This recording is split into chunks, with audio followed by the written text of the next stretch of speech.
बोलिए सत्यनारायण भगवान की जय। भक्तिमती माताओं एवं श्रद्धालु बंधुओं, देखिए हम सत्यनारायण भगवान की कथा क्यों करते हैं और सत्यनारायण भगवान हैं कौन, इस बारे में कुछ लोगों की इच्छा थी पूछने की, जानने की, तो आज उसके बारे में हम बात करते हैं। देखिए भगवान विष्णु ही सत्यनारायण हैं।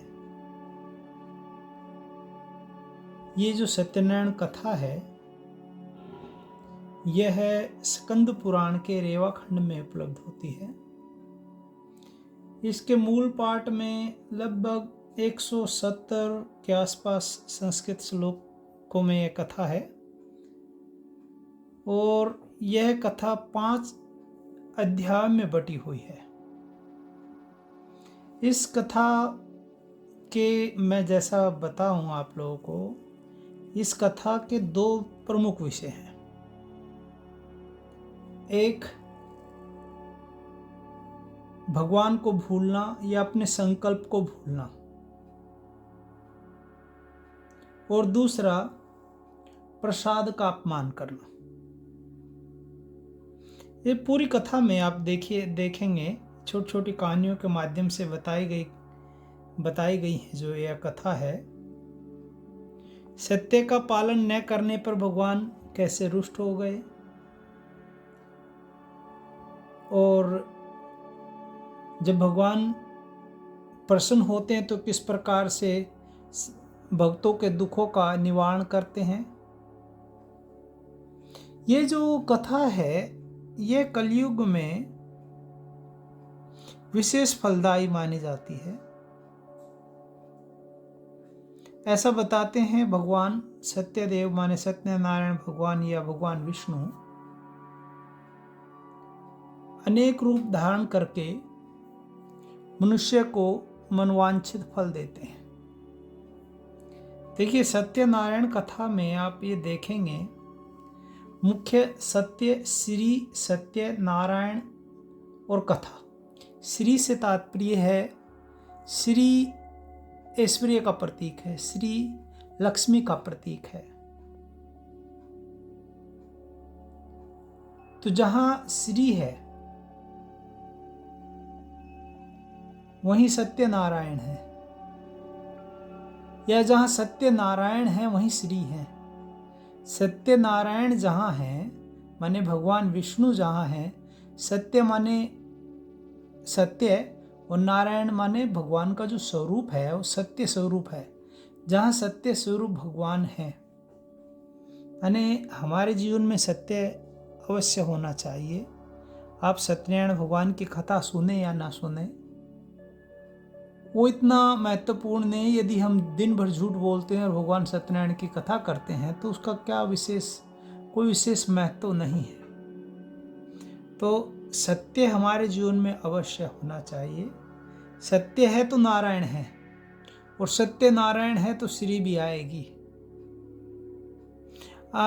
व्रत का मतलब वर्ण, हम किसी चीज को वर्ण करते, जब हम सत्य का वर्ण करते हैं, श्री का वर्ण करते हैं, हाँ, तो जिन ने सत्य और श्री का वर्ण किया है जीवन में, भगवान का वर्ण किया है, उनकी कथा है। उन लोगों की कथा माने इस सत्यनारायण कथा में हम बताएंगे। ये एक अच्छी, हमारे पुराणों में जो स्कंद पुराण है उसका बड़ा महत्व है। और रेवा खंड तो आप समझते हो, रेवा नर्मदा जी को कहते हैं, रेवा खंड में यह कथा आई है। यह कथा कुछ इस प्रकार से है। एक समय की बात है जो नैमिषारण्य तीर्थ है, वहां 88,000 ऋषियों ने श्री सूत जी से पूछा कि कलयुग में वेद विद्या से रहित मनुष्य को प्रभु की भक्ति किस प्रकार मिलेगी तथा उनका उद्धार कैसे होगा। हे मुनि श्रेष्ठ, ऐसा कोई तप बताइए जिससे थोड़े समय में पुण्य मिले और मनवांछित फल भी मिल जाए। इस प्रकार की कथा सुनने की हमारी इच्छा है। तब सर्वशास्त्रों के ज्ञाता श्री सूत जी बोले, हे वैष्णव में पूज्य, आप सभी ने प्राणियों के हित की बात पूछी है, इसलिए मैं एक ऐसे श्रेष्ठ व्रत को आप लोगों को बताऊंगा जिसे नारद जी ने लक्ष्मी नारायण जी से पूछा था और स्वयं लक्ष्मीपति ने मुनि श्रेष्ठ नारद को कहा था। आप उसे ध्यान से सुनिए। एक समय की बात है, योगीराज नारद, देखिए नारद जी बड़े अद्भुत हैं। वो सब जगह जाते हैं, दूसरों की हित की इच्छा के लिए अनेक लोकों में घूमते हुए मृत्यु लोक आ पहुंचे। यहाँ उन्होंने अनेक योनियों में जन्मे सभी मनुष्यों को प्राय अपने अपने कर्मों द्वारा अनेक दुखों से पीड़ित देखा। उनका दुख देखकर नारद जी सोचने लगे कि कैसा यत्न किया जाए जिसके करने से निश्चित रूप से ही मनुष्य के दुखों का अंत हो जाए। इस प्रकार का मनन करते हुए वह विष्णु लोक में गए।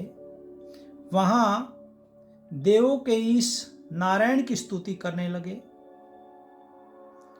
जो नारायण जिनके हाथों में शंख चक्र गदा और पद्म थे, गले में वरमाला पहने हुए थे। उनकी स्तुति नारद जी ने की। नारद जी कहते हैं, हे भगवान, आप अत्यंत शक्ति से संपन्न हैं, मन तथा वाणी भी आपको नहीं पा सकती।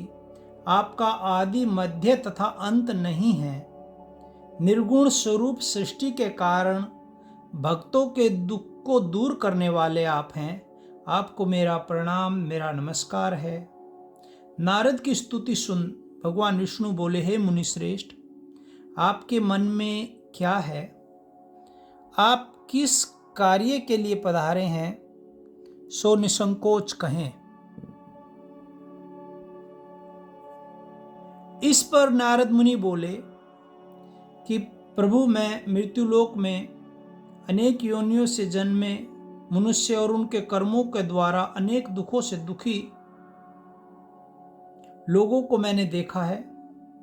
हे नाथ, आप मुझ पर दया रखते हो तो कृपया ऐसा कोई उपाय बताइए कि मनुष्य अपने दुखों से कैसे छुटकारा पा सके।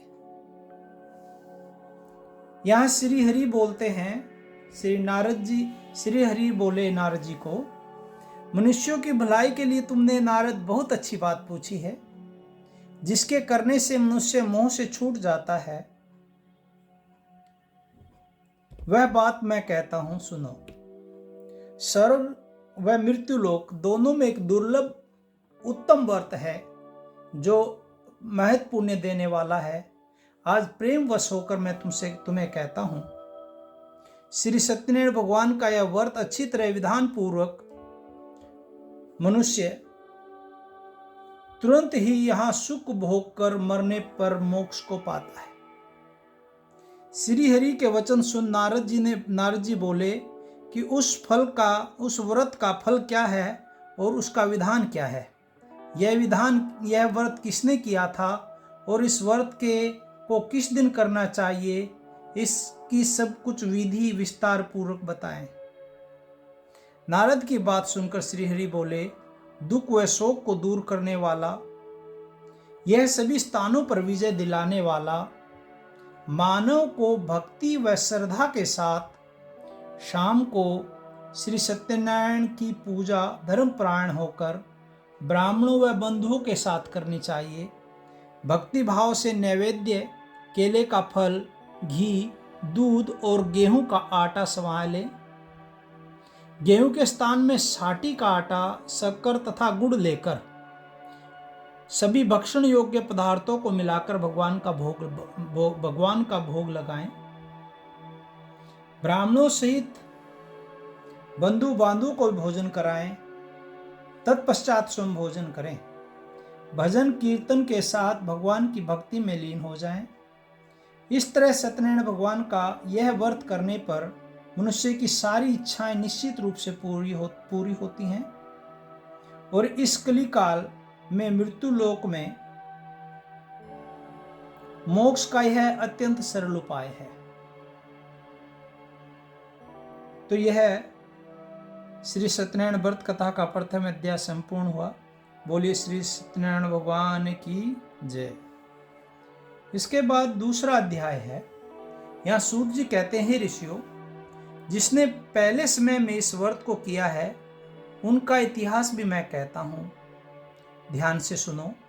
सुंदर काशीपुरी नगरी में एक अत्यंत निर्धन ब्राह्मण रहता था। भूख प्यास से परेशान वह धरती पर घूम रहा था। ब्राह्मणों से प्रेम करने वाले भगवान ने एक दिन ब्राह्मण का वेश धारण करके उसके पास जाकर पूछा, हे विप्र, नित्य प्रति पृथ्वी पर दुखी होकर क्यों घूमते हो? दीन ब्राह्मण बोला, हे भगवान, मैं निर्धन ब्राह्मण हूँ, भिक्षा के लिए पृथ्वी पर घूमता हूँ। हे भगवान, यदि आप इसका कोई उपाय जानते हो तो मुझे बताइए। वृद्ध ब्राह्मण कहता है, सत्यनारायण भगवान का मनवांचित फल देने वाला एक व्रत है। आप उनका, सत्यनारायण भगवान का पूजन करो। इसके करने से मनुष्य सभी दुखों से मुक्त हो जाता है। वृद्ध ब्राह्मण बनकर आए सत्यनारायण भगवान ने उस निर्धन ब्राह्मण को व्रत का सारा विधान बताकर अंतर्ध्यान हो गए। ब्राह्मण मन ही मन में सोचने लगा कि जिस व्रत को ब्राह्मण करने को कहा था मैं उसे अवश्य करूंगा। यह निश्चय करने के बाद उसको रात में नींद नहीं आई। बहुत अच्छा संकल्प किया और रात को नींद नहीं आई। वह सवेरे उठकर सत्यनारायण भगवान के व्रत का निश्चय कर भिक्षा के लिए चला। उस दिन देखिए, भगवान की कृपा से उस निर्धन ब्राह्मण को भिक्षा में बहुत सारा धन मिला, जिससे उसने बंधु बांधवों के साथ मिलकर श्री सत्यनारायण भगवान का व्रत और पूजन संपन्न किया। भगवान सत्यनारायण भगवान का व्रत संपन्न करने के बाद वह निर्धन ब्राह्मण सभी दुखों से छूट गया और अनेक प्रकार की संपत्तियों से युक्त हुआ। उसी समय से यह ब्राह्मण हर माह इस व्रत को करने लगा और इस प्रकार से सत्यनारायण भगवान का व्रत जो मनुष्य करेगा वह सभी प्रकार से पापों से छूटकर मोक्ष को प्राप्त होगा। जो मनुष्य इस व्रत को करेगा वह भी सभी दुखों से मुक्त हो जाएगा। सूत जी बोले, इस तरह से नारद जी से भगवान नारायण का कहा हुआ सत्यनारायण व्रत को मैंने तुमसे कहा है। हे विप्रो, मैं अब और क्या कहूँ? ऋषि बोले, हे मुनिवर, संसार में उस विप्र से सुनकर किस किस ने इस व्रत को किया है, हम सब इस बात को भी सुनना चाहते हैं। इसके लिए हमारे मन में श्रद्धा का भाव है, कृपया उसको भी कहें। यहाँ सूत जी बोले, हे मुनियों, जिसने इस व्रत को किया है वह भी सुनो। एक समय वही विप्र धन व ऐश्वर्य के अनुसार अपने बंधु बांधवों के साथ इस व्रत को करने को तत्पर हुआ। उसी समय एक लकड़ी बेचने वाला बूढ़ा आदमी आया और लकड़ियों को बाहर रख करके अंदर ब्राह्मण के घर में गया। प्यास से दुखी वह लकड़हारा उनको व्रत करते देख उस ब्राह्मण को नमस्कार कर पूछने लगा कि आप, हे ब्राह्मण श्रेष्ठ, आप ये क्या कर रहे हैं और इसके करने से क्या फल मिलेगा, कृपया मुझे भी बताएं। ब्राह्मण ने कहा, यह सब मनोकामनाओं को पूरा करने वाला श्री सत्यनारायण भगवान का व्रत है। इसकी कृपा से ही मेरे यहाँ धन धान्य आदि की वृद्धि हुई है। विप्र से सत्यनारायण भगवान के व्रत के बारे में जानकर लकड़हारा बहुत प्रसन्न हुआ एवं चरणामृत लेकर वह प्रसाद खाने के बाद अपने घर को गया। लकड़हारे ने अपने मन में संकल्प किया कि आज लकड़ी बेचने से जो धन मिलेगा उसी से श्री सत्यनारायण भगवान का व्रत करूंगा। मन में इस विचार को लेकर वह लकड़हारा लकड़ियों को अपने सर पे रख करके ऐसे नगर में गया जहां धनी लोग रहते थे। उस नगर में उसे अपनी लकड़ियों के दाम पहले से 4 गुना अधिक मिले। बूढ़ा प्रसन्नता के साथ दाम लेकर के केले, शक्कर घी, दूध, दही, गेहूं का आटा आदि सामग्री भगवान सत्यनारायण भगवान के व्रत की अन्य सामग्रियां लेकर के अपने घर गया। वहां उसने अपने बंधु बांधवों को बुलाकर विधि विधान से सत्यनारायण भगवान का पूजन व व्रत किया। इस व्रत के प्रभाव से बूढ़ा लकड़हारा धन पुत्र आदि से युक्त होकर समस्त सुख भोग अंत काल में वैकुंठ को चला गया। बोलिए श्री सत्यनारायण भगवान की जय। अभी तीसरा अध्याय कहते हैं। सूत जी बोले, हे श्रेष्ठ मुनियों, अब आगे की कथा कहता हूं। पहले समय में उल्कामुख नाम का एक बुद्धिमान राजा था। वह सत्य वक्ता और जितेंद्रिय था। प्रतिदिन देवस्थानों पर जाता, निर्धनों को धन देकर उनका कष्ट दूर करता। उसकी पत्नी कमल के समान मुख वाली व सती साध्वी थी। भद्रशिला नदी के तट पर उन दोनों ने सत्यनारायण भगवान का व्रत किया। उसी समय एक साधु नाम का वैश्य आया। उसके पास व्यापार करने के लिए बहुत सा धन था। राजा को व्रत करते देख करके वह विनय से पूछने लगा, हे राजन, भक्ति भाव से पूर्ण होकर आप यह क्या कर रहे हैं? मेरी सुनने की इच्छा है। राजा बोला, हे साधु, अपने बंधु बांधवों के साथ पुत्रादि की प्राप्ति के लिए एक महाशक्तिशाली श्री सत्यनारायण भगवान का व्रत व पूजन कर रहा हूँ। राजा के वचन सुन साधु आदर से बोला, हे राजन, मुझे इस व्रत का सारा विधान कहिए। आपके कथनानुसार मैं भी इस व्रत को करूँगा। मेरी भी कोई संतान नहीं है और इस व्रत के करने से निश्चित ही मुझे संतान की प्राप्ति होगी। राजा से व्रत का विधान सुनकर व्यापार से निवृत्त वह साधु नाम का वैश्य अपने घर को गया। साधु वैश्य ने अपनी पत्नी को संतान देने वाले उस व्रत व पूजन का वर्णन बताया, कह सुनाया और कहा कि जब मेरी संतान होगी तब इस व्रत को करूंगा। साधु ने इस प्रकार का वचन अपनी पत्नी को कहा। एक दिन साधु नाम के वैश्य की पत्नी लीलावती पति के साथ आनंदित हो सांसारिक धर्म में प्रवृत्त होकर सत्यनारायण भगवान की कृपा से गर्भवती हुई और 10वें महीने में उसके गर्भ से एक सुंदर कन्या का जन्म हुआ। दिनों दिन वह कन्या ऐसे बढ़ने लगी जैसे शुक्ल पक्ष का चंद्रमा बढ़ता है। माता पिता ने अपनी कन्या का नाम कलावती रखा। एक दिन लीलावती ने मीठे शब्दों से अपने पति को याद दिलाया कि आपने सत्यनारायण भगवान का जिस व्रत को करने का संकल्प किया था उसे करने का समय आ गया है। आप इस व्रत को करिए। साधु बोला, हे प्रिय, इस व्रत को मैं उसके विवाह पर करूंगा। इस प्रकार अपनी पत्नी को आश्वासन देकर नगर को चला गया। कलावती पिता के घर में रहकर वृद्धि को प्राप्त हुई। साधु ने एक बार नगर में अपनी कन्या को सखियों के साथ देखा। तुरंत ही दूत को बुलाकर कहा, मेरी कन्या के लिए योग्य वर देख कर लाओ। साधु की बात सुनकर दूत कंचन नगर में पहुंचा और वहां देखभाल कर लड़की के सुयोग्य वणिक पुत्र को लेके आया। सुयोग्य लड़के को देख साधु ने बंधु बांधवों को बुलाकर अपनी पुत्री का विवाह उसके साथ कर दिया। लेकिन दुर्भाग्य की बात, साधु विवाह के समय भी उस सत्यनारायण भगवान का व्रत या पूजन करना भूल गया। इस पर भगवान क्रोधित हो गए। भगवान ने श्राप दिया कि साधु को अत्यधिक दुख मिले।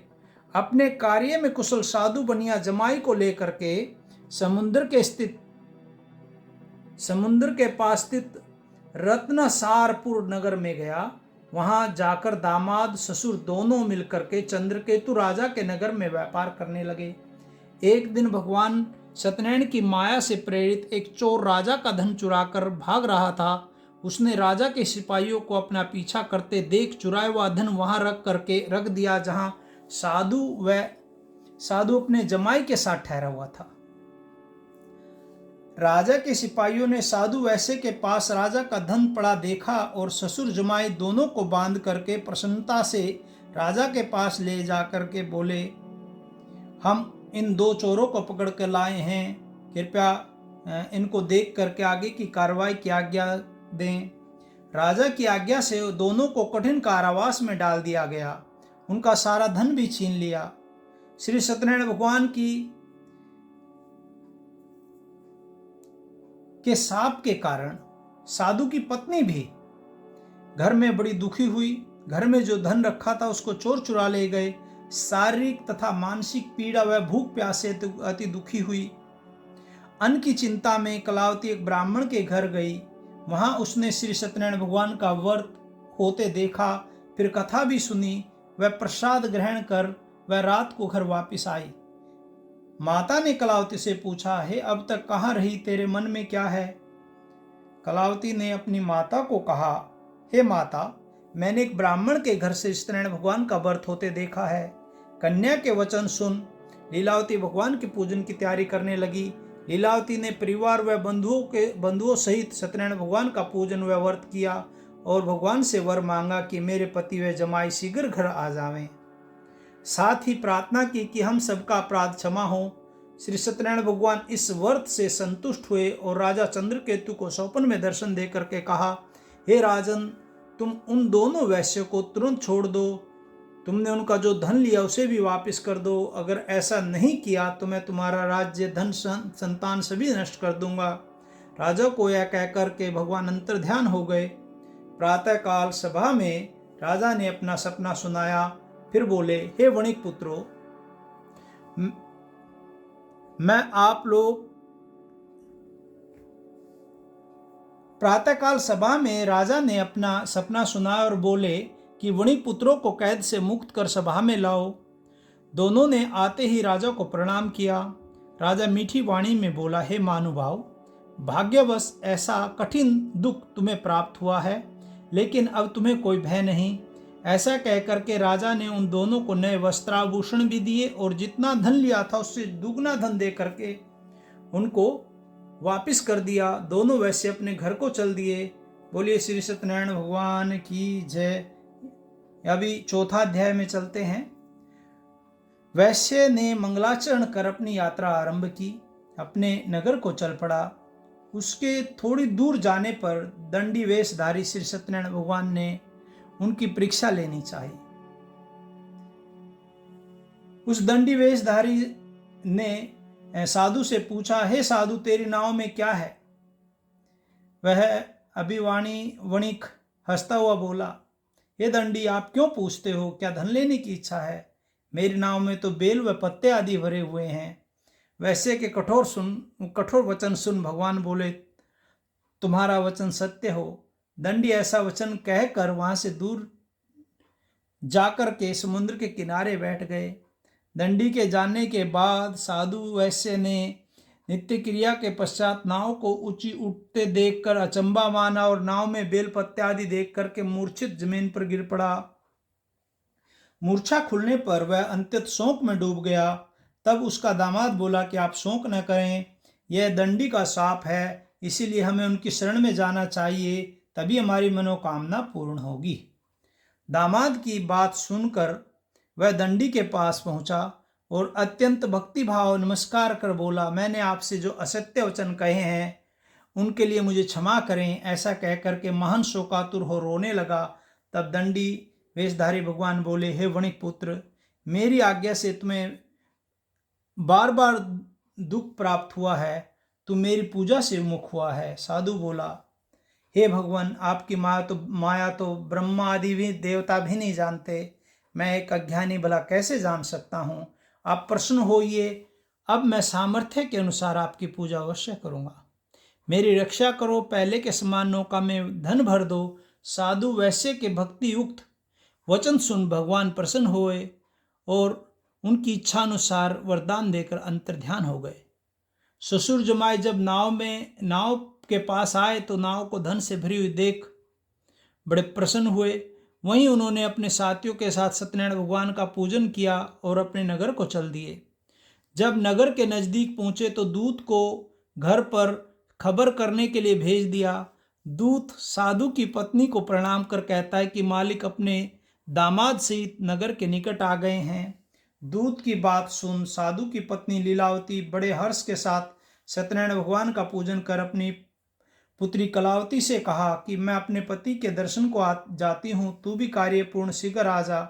माता के ऐसे वचन सुन कलावती जल्दी में प्रसाद छोड़कर अपने पति के पास चली गई। प्रसाद की अवज्ञा के कारण श्री सत्यनारायण भगवान रुष्ट हो गए और नदी नाव सहित उसके पति को पानी में डुबो दिया। कलावती अपने पति को न पाकर रोती हुई जमीन पर गिर पड़ी। नौका को डूबा हुआ देख, कन्या को रोता देख साधु दुखी होकर के बोला, हे प्रभु, मुझसे मेरे परिवार से जो भूल हुई उसे क्षमा करें। साधु के दीन वचन सुनकर श्री सत्यनारायण भगवान प्रसन्न हो गए और आकाशवाणी हुई, हे साधु, तेरी कन्या मेरे प्रसाद को छोड़कर आई है, अतएव उसका पति अदृश्य हो गया है। यदि वह घर जाकर प्रसाद खाकर लौटती है तो उसका पति अवश्य मिलेगा। ऐसी आकाशवाणी सुन कलावती घर पहुंचकर प्रसाद खाती है और आकर अपने पति के दर्शन करती है।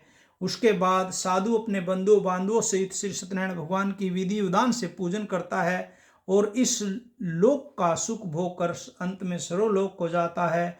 बोलिए श्री सत्यनारायण भगवान की जय। अभी 5वां अध्याय है।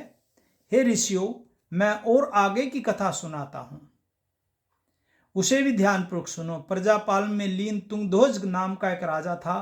उसने भी भगवान का प्रसाद त्याग कर बहुत दुख प्राप्त किया। एक बार राजा वन में जाकर वन्य पशुओं को मारकर बड़ के पेड़ के नीचे आया। वहां उसने भक्ति भाव से ग्वाल बालों को श्री सत्यनारायण भगवान का पूजन करते देखा और अभिमानवश राजा उन्हें देखकर भी ना पूजा स्थान पर गया, ना ही भगवान को नमस्कार किया। और जब ग्वाल राजा को प्रसाद लेकर के प्रसाद देने के लिए आए तो उसने प्रसाद भी नहीं खाया और प्रसाद को छोड़कर अपने नगर को चला गया। जब वह नगर में पहुंचा, वहां सब कुछ उसने तहस नहस पाया।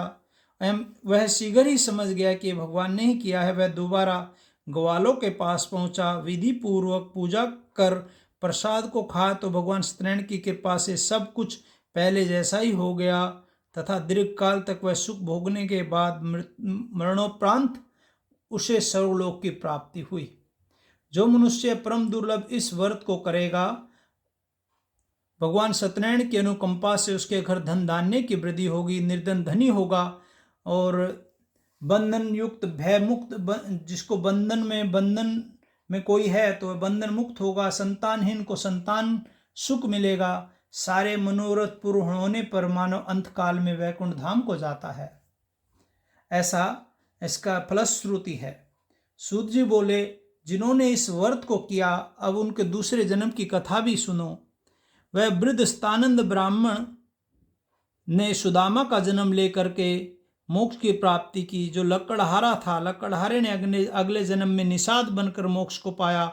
उल्कामुक नाम का राजा दशरथ होकर वैकुंठ को गया और साधु नाम के वैश्य ने मोरध्वज बनकर अपने पुत्र को आरे से चीर कर मोक्ष को पाया। महाराज तुंगध्वज ने स्वयंभू होकर भगवान में भक्ति युक्त होकर मोक्ष को प्राप्त किया। बोलिए श्री सत्यनारायण भगवान की जय। तो यह जो सत्यनारायण भगवान की कथा हमने आप लोगों को सुनाई, यह अपने आप में एक अद्भुत कथा है और पूरे उत्तर भारत में, केवल भारत में नहीं, भारत से बाहर भी इस कथा का बड़ा प्रचलन है। तो जो भी भक्ति भाव से इस सत्यनारायण भगवान के व्रत को करता है या सुनता है, उनके जीवन में भगवान की कृपा अवश्य होती है। तो ऐसा ये अद्भुत जो व्रत कथा है, यहाँ पूजन और व्रत दोनों इकट्ठे हैं। इस दिन मनुष्य को कम से कम एक बार ही खाना चाहिए, ज़्यादा से ज़्यादा भोजन आदि नहीं करना चाहिए, भगवान का ही ज़्यादा ध्यान करना चाहिए।